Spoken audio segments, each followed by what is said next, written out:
Exercise 7.1 का second question complete हो गया पिछली वीडियो में और अब हम थर्ड क्वेश्चन में हैं। तो ये थर्ड क्वेश्चन देखने से पहले आप जो इस एक्सरसाइज के स्टार्टिंग में जो मैं वीडियो आपको बताया था इंपॉर्टेंट पॉइंट्स के बारे में जिसको लेकर हम इस एक्सरसाइज में क्वेश्चन सॉल्व करेंगे वो पॉइंट्स आप ज़रूर देख लीजिए। वो वीडियो अगर आप देख लोगे तो तीसरा क्वेश्चन जो है आपके लिए बहुत ईजी हो जाएगा। तो देखते हैं थर्ड क्वेश्चन दिया हुआ है, if triangle ABC congruent to triangle FED under the correspondence ABC corresponding to FED, write all the corresponding congruent parts of the triangle। तो ये जो करस्पॉन्डिंग एंगल ये जो ट्राइंगल ए बी सी है ये ट्राइंगल एफ ई डी के congruent है। ठीक है, कॉन्गरेंट का मतलब हम डिस्कस कर चुके हैं। कॉन्गरेंट मतलब दोनों सिमिलर है, दोनों का मेजरमेंट सेम है, दोनों का लेंथ सेम होगा। अगर एक ट्राइंगल को आप दूसरे ट्राइंगल के ऊपर रख दोगे तो दूसरा ट्राइंगल ढक जाएगा, पता नहीं चलेगा कि वो ट्राइंगल है, उसको बोला जाता है कॉन्गरेंट। ठीक है, तो A B C F E D के कॉन्गरेंट है और इसमें करस्पॉन्डेंस प्रॉपर्टी बता रहा है कि जो ए है वो एफ के करस्पॉन्डेंस है, एफ का करस्पॉन्डिंग एंगल है, बी जो है ई का करस्पॉन्डिंग एंगल है और सी जो है डी का। ठीक है, ये लिखा हुआ है A B C corresponding to F E D. अब यहाँ पर हमको ये बताना है कि इस कॉन्गरेंट एंगल ट्राइंगल में और कौन कौन से करस्पॉन्डिंग पार्ट्स हैं। ठीक है, इस बारे में हम एक्सरसाइज 7.1 के पहले वीडियो में डिस्कस कर चुके हैं। अगर आप वो वीडियो नहीं देखे हो तो स्पेशली बोल रहा हूँ जाके देख लो। इस वीडियो के डिस्क्रिप्शन बॉक्स में आपको एक्सरसाइज 7.1 का जो लिंक मिलेगा उसमें सबसे पहला वीडियो है, आप वो देख लोगे तो ये आपको बहुत अच्छे तरीके से समझ में आ जाएगा। तो कैसे सॉल्व होगा चलिए इसको देखते हैं वाइट बोर्ड में। क्वेश्चन को अच्छे से समझने के लिए एक रफ डायग्राम हम बनाते हैं। ठीक है, यहाँ पर दो ट्राइंगल के बारे में बात किया है। एक ट्राइंगल होगा ए बी सी, ठीक है, ये ए बी सी, और जो दूसरा ट्राइंगल होगा उस ट्राइंगल का नाम है एफ ई डी। तो ठीक है, एफ ई डी। अब ये नाम ऐसा क्यों लिखे हैं हम, A B C F E D ऐसा क्यों लिखा हुआ है, हम यहाँ पर एफ ई डी ऐसा क्यों नहीं लिखे? क्योंकि क्वेश्चन में हमको एक चीज़ दिया हुआ है कि ए बी सी जो है वो करस्पॉन्डिंग है एफ ई डी के। ठीक है, अब इसका मतलब क्या होता है? इसका मतलब ये होता है कि ए जो है जिस पोजीशन में ए है इस ट्राइंगल में, तो दूसरे ट्राइंगल में एफ उसी पोजीशन में होना चाहिए। अब आप देखोगे ए यहाँ पर है ऊपर में तो एफ ऊपर में होना चाहिए। उसके बाद जिस पोजीशन में बी है यहाँ पर उस पोजीशन में दूसरे ट्राइंगल में ई है। इसका मतलब यहाँ पर जो बी है वो यहाँ पर है इस ट्राइंगल में, तो दूसरे ट्राइंगल में बी इस तरफ होना चाहिए। उसी तरीके से ए बी सी में जो सी है, सी का पोजीशन ये है तो सी का करस्पॉन्डिंग है डी, तो डी यहाँ पर होना चाहिए। ठीक है, अब हम करना क्या है इस क्वेश्चन में?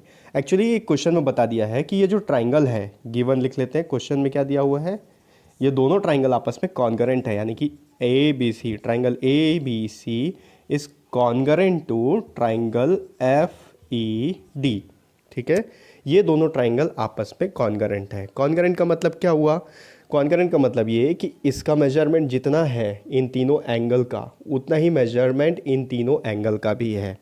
और हम फर्स्ट वीडियो में डिस्कस किए हैं कि अगर दो ट्राइंगल आपस में कॉन्गरेंट होते हैं तो उनके साइड्स और उनके एंगल्स करस्पॉन्डिंग होते हैं। तो यहाँ पर एक प्रॉपर्टी सामने आता है हमारे, उसको बोला जाता है सी पी सी टी। इसका मतलब होता है करस्पॉन्डिंग पार्ट्स ऑफ कॉन्गरेंट ट्राइंगल। ठीक है, सी पी सी टी। ठीक है, ये एक प्रॉपर्टी है, करस्पॉन्डिंग पार्ट्स ऑफ कॉन्गरेंट ट्राइंगल। अब आपको क्लियर हो गया, ये ट्राइंगल कॉन्गरेंट है, उसके करस्पॉन्डिंग पार्ट्स के बारे में हमको लिखना है। करस्पॉन्डिंग पार्ट्स कौन कौन से होते हैं? सिर्फ एंगल और साइड्स। तो यहाँ पर लिखेंगे करस्पॉन्डिंग एंगल कौन कौन से हैं। करस्पॉन्डिंग का मतलब एक जैसे, सिमिलर। करस्पॉन्डिंग एंगल कौन कौन से हैं? आप देखो इस ट्राइंगल में करस्पॉन्डिंग एंगल ए, इसका करस्पॉन्डिंग एंगल एफ है, क्या लिखोगे? Angle A and angle F, ये फर्स्ट हो गया। सेकंड करस्पॉन्डिंग एंगल कौन कौन से हैं? एंगल बी और angle E, angle B and angle E. तीसरे और कौन कौन सा करस्पॉन्डिंग एंगल है? एंगल सी जो है एंगल डी का करस्पॉन्डिंग। देखो करस्पॉन्डिंग का मतलब एक जैसा, सिमिलर। अगर आप इस ट्राइंगल को उठा के इसके ऊपर रख दोगे तो F वाला पॉइंट जो है A में मिलेगा, E वाला पॉइंट B में मिलेगा, D वाला पॉइंट C में मिलेगा। और जितना मेजरमेंट इसका है उतना ही मेजरमेंट इसका है, यानी कि ये जो पॉइंट है ये इसका दूसरा रूप है, ठीक है। इसका कार्बन कॉपी बोल सकते हो आप, समझने के लिए फॉर द टाइमिंग आप बोल सकते हो कि कार्बन कॉपी है, ठीक है। तो वही चीज़ हमको लिखना है, ए का कार्बन कॉपी हो गया एफ, यानी कि ए का जो करस्पॉन्डिंग एंगल है वो एफ है, बी का ई है और सी का डी है। एंगल सी का करस्पॉन्डिंग एंगल डी हो गया। अब दूसरा और चीज़ क्या करस्पॉन्डिंग हो सकता है, यहाँ पर साइड्स जो है वो करस्पॉन्डिंग होंगे। क्यों? क्योंकि अगर ये वाला जो साइड है ई एफ, इसको उठा के आप ए बी के ऊपर रखोगे तो ए बी ढक जाएगा, या फिर अगर ए बी को उठा के इसके ऊपर रख दोगे तो एफ ई ढक जाएगा। तो यहाँ पर आप लिखेंगे करस्पॉन्डिंग साइड्स कौन कौन से हैं इस ट्राइंगल में। देखो ये सब चीज़ करस्पॉन्डिंग एंगल या करस्पॉन्डिंग साइड्स किसी भी दो ट्राइंगल में तभी पॉसिबल है जब दोनों ट्राइंगल कॉन्ग्रेंट हों एक दूसरे के। कॉन्ग्रेंट कब होते हैं?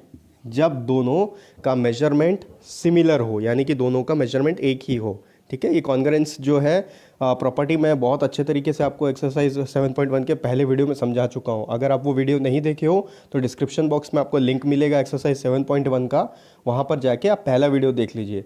तो ये कॉन्ग्रेंस से रिलेटेड जितने भी पॉइंट्स हैं आपको क्लियर हो जाएंगे। तो अब करस्पॉन्डिंग साइड्स कौन कौन से हैं? ए बी का करस्पॉन्डिंग साइड्स एफ ई है, यहाँ होगा A B, first point A B and F E. अच्छा, इसका करस्पॉन्डिंग लिखने का और एक तरीका क्या होता है, यहाँ मैं एंड लिख रहा हूँ, ज़रूरी नहीं कि आप एंड लिखो, यहाँ पर आप लिखोगे ये साइन होता है करस्पॉन्डिंग का। कल मैं बता चुका हूँ आपको, पहले वीडियो में बता चुका हूँ, ये साइन होता है करस्पॉन्डिंग का, ठीक है। यहाँ पर एंड के बजाय आप लिख सकते हो इस तरीके से। इसका मतलब होता है ए बी जो है एफ ई के करस्पॉन्डिंग है। दूसरा बी सी का करस्पॉन्डिंग साइड कौन सा होगा? E D. यहाँ लिख सकते हो B C is corresponding to E D. और ए सी जो है वो एफ डी के करस्पॉन्डिंग है। तीसरा पॉइंट आएगा ए सी करस्पॉन्डिंग टू एफ डी, ठीक है। तो ये इसका आंसर है। बस सिंपल आपको इसके करस्पॉन्डिंग पार्ट्स लिखने थे। ये दोनों बता दिया क्वेश्चन में कि दोनों ट्राइंगल कॉन्ग्रेंट ट्राइंगल है, ठीक है। आपको इसके करस्पॉन्डिंग पार्ट्स लिखने हैं। तो करस्पॉन्डिंग पार्ट्स करस्पॉन्डिंग एंगल होता है, करस्पॉन्डिंग साइड्स होते हैं, ठीक है। ये हो गया एक्सरसाइज 7.1 का थर्ड क्वेश्चन।